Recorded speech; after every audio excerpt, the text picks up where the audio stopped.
سلامونه او وخت په خیر د وصال یوټیوب چینل درنو لیدونکو او قدرمنو اوریدونکو د نومرکو د اتلانو خپرونو مینوالو ښه راغلاست. زه زبیر احمد سادات یم. دا چې د نومرکو اتلانو خپرونه مو ځانګړې کړې ده د پوهانو، ادیبانو، استادانو او د لوړو شخصیتونو لپاره. همدارنګه نن هم را سره د نومرکو اتلانو په خپرونه کې د حمزه درانی خصوصي لیسې مدیر ښاغلی حیات الله حیات دی چې له دوی سره به د دوی د فن او ژوند په اړه خبرې ولرو. ښاغلی مدیر صاحب محترم، تاسو ته ښه راغلاست وایم په خپرونه. مننه تاسو ته هم چې نن په اول قدم کې تاسو او د دې چینل درنو لیدونکو ته سلام وړاندې کوم. السلام علیکم ورحمت الله وبرکاتو. خدای دې وکړي چې جوړ روغ او صحتمند به اوسئ. ډیره مننه مدیر صاحب. که راشو په لومړي سر کې ستاسو د ښوونځي په اړه که لنډ معلومات راکړئ. څومره وخت کېږي چې دغه ښوونځی تاسو جوړ کړی دی او څومره شاګردان لرئ دلته؟ تقریبا په 1493 کې دغه ښوونځی د جناب استاد اجمل درانی لخوا نه تاسیس شوی دی چې فعلا موږ تقریبا 450 پورې شاګردان لرو او 4 دورې مو فارغین ورکړي دي چې اوس هم بعضې په خارج کې او بعضې دلته د افغانستان په ټاپ پوهنتونونو کې خپل مطابقي زده کړې پر مخ وځي. ډیره مننه. داسې کوم خوبیان یا داسې کوم څه شی شوي چې تاسو دومره په دې دومره کم وخت کې دومره پرمختګ کړی دی او دومره زیات شاګردان لرئ؟ لکه عمده نقاط یعنې که زه وغواړم تاسو ته بیان کړم، اول زموږ هغه متحد ټیم دی چې په پوره ایماندارۍ او احساس سره یې خپل ورځني او میاشتني فعالیتونه پر مخ وړي دي. او دوهم موږ لکه همیشه د والدینو تقاضا ته اولیت ورکړی، یعنی د هغوی د خوښې مطابق موږ عمل کړی دی او موږ همیشه کوانټیټي نه کیفیت ته اولیت ورکړی. مطلب لکه موږ ویلی شو چې کوالټي میکس کوانټیټي، نو موږ همیشه اولیت کیفیت ته ورکړی بلکې مقدار ته نه دی ورکړی. نو د دې دغه علتونه دي چې موږ. ډیره مننه استاز. له کوم میتود څخه یا له کوم طریقې څخه باید استادان کار واخلي تر څو شاګرد په ښه بڼه باندې پوه شي او ښه درس زده کړي یا ښې زده کړې وکړي؟ لکه عموما موږ 2 میتودونه لرو چې یو ټیچر سنټر میتود دی او بل سټوډنټ سنټر میتود دی چې په هغه کې یعنې په اوسنی عصر کې چې نتیجه یې ورکړې ده او خلک پرې بوخت دي، هغه سټوډنټ سنټر میتود دی چې په هغه کې تقریبا 15 یا 80% شاګرد شاملي. نو هغه شاګرد ته اجازه ورکوي تر څو عملي کار سیم کې پر مخ بوځي او د کوم سوال سره چې مخکې مستقیم د استاد نه پوښتنه وکړي او شاګرد باندې کار کیږي، نو دغه میتود چې دی فعلا ډیر کامیاب دی او موږ ترې استفاده کوو، ښه نتیجه ورکړې ده. ستاسو په اند یو شاګرد څنګه کولی شي، یعنی څه باید وکړي چې ښې زده کړې وکړي او ډیر ژر یو ځای ته ځان ورسوي؟ هغوی یعنې اول قدم کې باید والدین هغوی ته یو داسې سټانډرډ او معیاري ځای انتخاب کړي چې هغوی باوري وي چې دلته واقعیت یعنې هغه تعلیم چې باید وړاندې شي وړاندې کیږي او د هغې په څنګ کې یعنې که د والدینو او د مکتب مشترکې هلې ځلې وي نو کولی شي چې دوی ښځې ته ورسیږي. خو په دې کې د شاګرد هغه کوشش چې ده هغه لازمي دی. دوی باید خپلو درسو ته متوجه اوسي او بل یو ډاډمن ځای کې دوی درس وایي. استاد محوري او شاګرد محوري څه ته وایي؟ یعنې که راشو دلته د شاګرد او د استاد ترمنځ باید څنګه اړیکې وي؟ استاد محوري لکه په لنډو الفاظو کې موږ ووایو، یعنې استاد تقریبا خپل لیکچر ورکوي، لاګیا دی 40 فکر وکړو 40 دقیقې ساعت لرو موږ، نو 10 دقیقې د 15 دقیقې دی درس ورکوي. شاګرد دلته ګنګس ګیج پاتې کیږي او هغه فکر بلې خواته ځي. نو دلته استاد لاګیا شاګرد نشي کولی هغه خپل احساسات هغه خپل کومه ته مثلا غواړي هغه خپله وینا استاد ته وړاندې، ځکه استاد 15 دقیقې وخت شاګرد ته ورکوي نو نشي کولی. نو په دې خاطر دغه میتود چې دی لږ ذره ناکام پاتې شوی او پخوانی میتود ده. نو اوس دغه د لکه شاګرد محوري میتود چې دی هغه ډېر کامیابه دی او شاګردان هم ترې راضي دي. لکه د کال په اخر کې موږ ته هم نتیجه راکړې، ځکه هغې کې تقریبا داسې وښیي چې 80% شاګرد کار کوي، د 10% استاد کار کوي. نو دلته شاګرد ډېر بوخت ساتل کیږي. د استاد سره لکه په آی کانټاکټ کې د استاد د شاګرد ترمنځ وي، هغه روابط هم داسې جاري وي. لکه استاد مثلا توجه کوي شاګرد سره هم وي فکر تخته باندې هم وي خو دلته شاګرد ډیر بوخ ساتلی کیږي عمده نقطه دغه د شاګرد بوخ ساتل کیږي او مستقیم د درس په جریان کې هم چې یو سوال ورته کله مثلا پیدا شو مستقیم دی استاد نه پوښتنه کوي ځکه هغلته موږ پریکټیس ورکوو چې دغه تاسو حل کړئ ډکې کوي نو دلته سوال پیدا شه حتما دی د استاد نه کوي کله چې استاد نه وکړه هغه پریکټیس ډک مطلب مشکل حل شو شاګرد د استاد محترم مدیر صاحب کرا شو دي ته د شاګردانو د والدینو سره تماس څومره مهم دی د یو ښوونځي مدیر یا استاد باید د شاګردانو د والدینو سره څنګه تماس ولري بالکل ډیر زیات مهم ده ځکه چون یو خو دلته افغانستان ده اوضاع صحیح نه ده امنیت صحیح نه ده یعنی هغه وخت چې شاګرد کله 3 ورځې غیر حاضري وکړي موږ د هغوی سره تماس نیسو چې ولې نه دی راغلی یا پوښتنه کوو د صحت په باره کې مطلب هغه دلایل باید موږ ته وړاندې کړي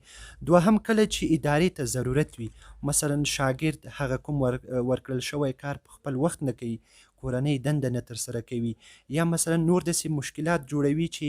هغوی کې باید پلار په جریان کې شي نو موږ د تلیفون په ذریعه بیا پلار سره تماس نیسو راغواړو او البته بعضې وخت د مشورو دپاره لکه موږ خپله کمیټه لرو تماس کمیټه چې موږ میاشتنۍ هره میاشت د هغوی سره مشوره کوو د هغوی رای اخلو د اولاد په باره کې د هغوی نه د اولاد باره کې مثلا موږ پوښتنه کوو چې آیا زموږ د مکتب کې دوی څومره مثبت طرف ته روان دي نو موږ د موبایل په ذریعه هغوی سره تماس نیسو او هره میاشت ورسره موږ میټینګ لرو ډیره مننه محترم مدیر صاحب یعنی شاګردانو ته په کور کې مطالعه کول یا کورنۍ دنده ورکول دا د دوی لپاره څومره ګټه لري او څومره مهمه ده د یو شاګرد لپاره دا خو ډیره اړینه ده ځکه چیرې که مثلا دلته که موږ ووایو دلته دوی تقریبا دومره وخت نه ورکولی کېږي اوس فکر وکړو شپږم اووم صنف کې دوی 15 دقیقې یو ساعت لري چې هغه کې استاد ورته تشریح کوي دوی پریکټیس کوي نو دوی که چیرې کور کې کارخانګي وکړي نو دوی هغه درس ورته تکراریږي یو خوبي دغه ده او بل د درس په جریان کې پاتې کیږي او بل هر څه ورته ډیر عادي کیږي نو دا که مستقیم په مکتب کې لکه بای کې کتاب کې خود وراشي د کور نه بیا راوباسي نو دوی یو شی نه یادېږي نو کارخانګي ډیره مهمه ده دوی باید وکړي او په څنګ کې ورسره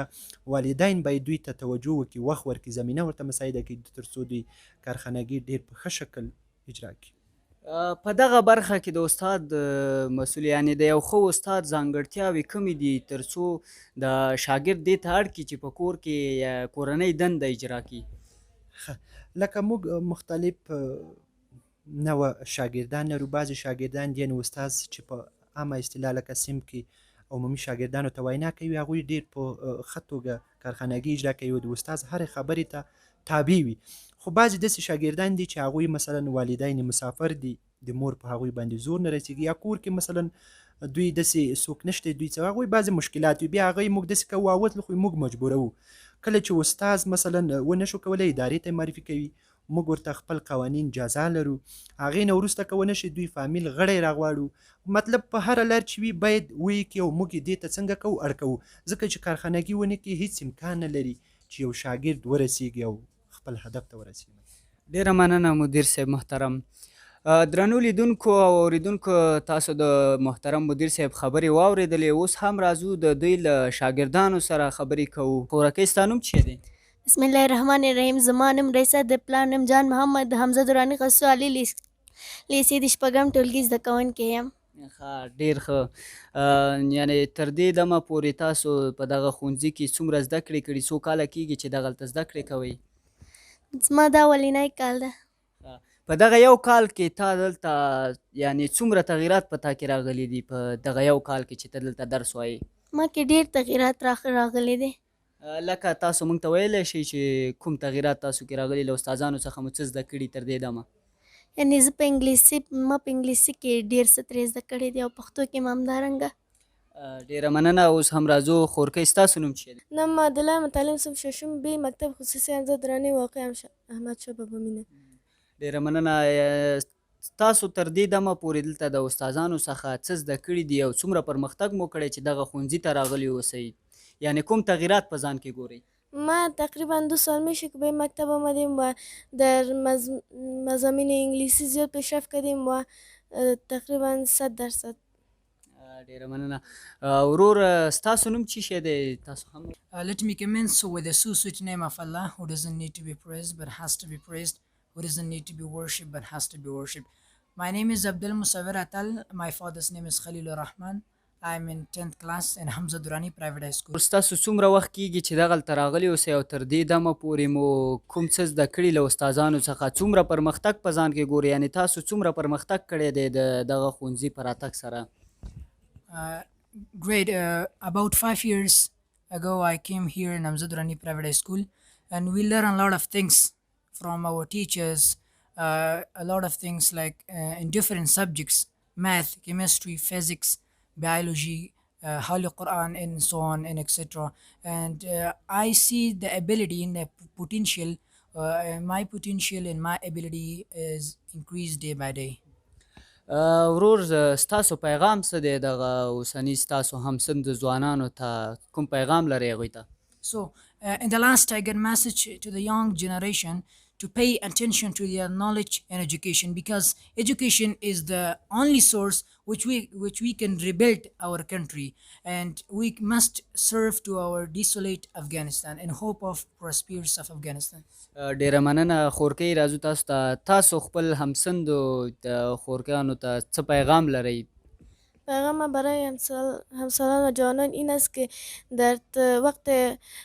گرانبهای خود را ضایع نکنند، به خاطر که وطن ما به تعلیم ضرورت دارد، چرا که به ترقی و پیشرفت یک وطن وابسته به تعلیم است و ما باید از یاد گرفتن آن از هیچ نوع سعی و تلاش دریغ نکنیم، چرا به خاطر که در آینده ما مصدر خدمت به وطن خود باشیم. ډیره مننه ګلالۍ خورکۍ ستاسو پیغام هم اورو خپل همسندو خوریانو یا وروریانو ته مو پیغام څه دی زما دا پیغام د چې ټول ځوانان خپل تعلیم وکړي او خپل ګران افغانستان ته خدمت وکړي تر څو زموږ ګران افغانستان له نورو هیوادونو سره سیال سي. ډیره مننه له تاسو څخه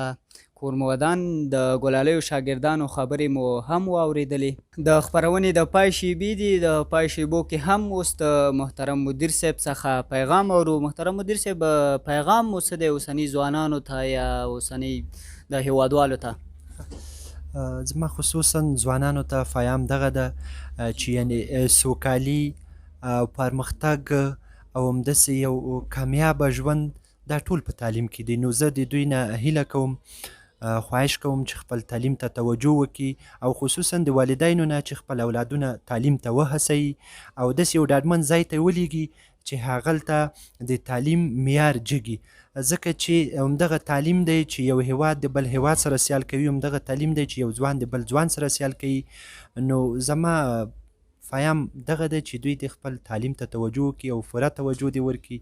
تر څو آینده روښانه وي ډیره مننه د حمزه دراني خصوصي لیسې مدیر حیات الله حیات دراني له تاسو څخه یوه نړۍ مننه چې زموږ بلنه مو منله او خپرونې ته راغلی بیا هم ډیره مننه اخر کې هم یو یادونه دا کوم چې د وصال ښوونیز مرکز د رئیس محترم محمد وسیم وصال څخه یوه نړۍ مننه چې موږ سره زموږ په برنامو کې مالي ملاتړ کوي زموږ ډیره مننه له هغه څخه هم درنو لیدونکو له تاسو څخه هم یوه نړۍ مننه چې تر پای شیبو زموږ سره پاتې شوي تر بیا ښې چارې ښه وخت الله مو مل